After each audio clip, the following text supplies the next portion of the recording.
قرآن پاک نے جو میاں بیوی کے بارے میں جو تصور دیا وہ آج تک کوئی دوسرا معاشرہ پیش نہیں کر سکا۔ قرآن پاک نے میاں بیوی کے بارے میں کہا وہ تمہارا لباس ہے اور تم ان کا لباس ہو۔ انسان کے جسم کے سب سے زیادہ قریب اس کا لباس ہوتا ہے، تو بیوی کو خامند کا لباس اور خامند کو بیوی کے لیے لباس کہا کہ اب تم دونوں ایک دوسرے کے اتنا قریب ہو جتنا قریب لباس ہوا کرتا ہے۔ اب بتائیے قرب کا اس سے بہتر تصور کوئی دوسرا پیش کر سکتا ہے؟ نکاح عربی کا لفظ ہے جس کا مطلب ہے دو چیزوں کا آپس میں اس طرح ملنا کہ یکجان ہو جانا۔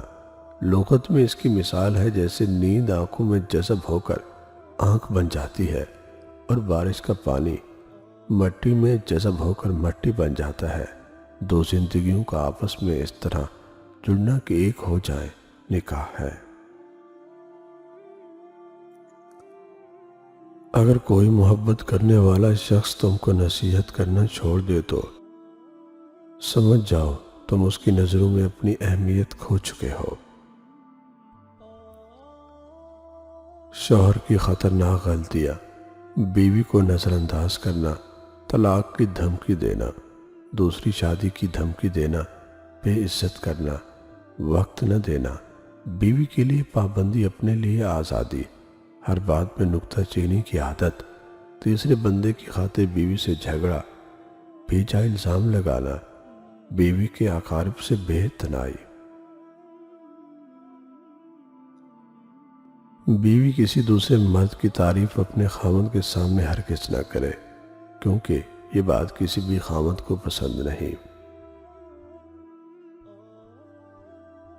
مرد اگر ہاتھ چھڑانا چاہے تو ہاتھ بڑھا کر روک لو، ہو سکتا ہے وہ رک جائے، لیکن اگر عورت ہاتھ چھڑا کر جانا چاہے تو کبھی مت روکنا، کیونکہ وہ ہاتھ چھڑانے سے پہلے جا چکی ہوتی ہے۔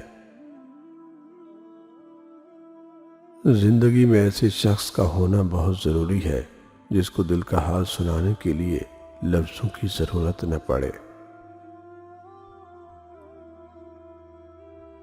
بیوی اپنے شوہر کی آئینہ دار ہوتی ہے۔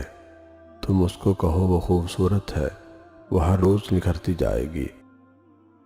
اسے کہو وہ خدمت گزار ہے، وہ مزید خدمت کرے گی۔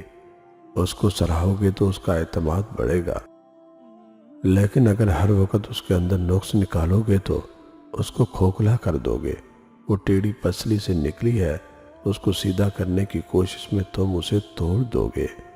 اس لیے اس کے ساتھ دوستی اور رحم کا رشتہ رکھو۔ ایک دوسرے کی ہمت افزائی کرنا، ایک دوسرے کے نخرے اٹھانا اور ایک دوسرے سے پیار کرنا میاں بیوی کا بنیادی حقوق ہے۔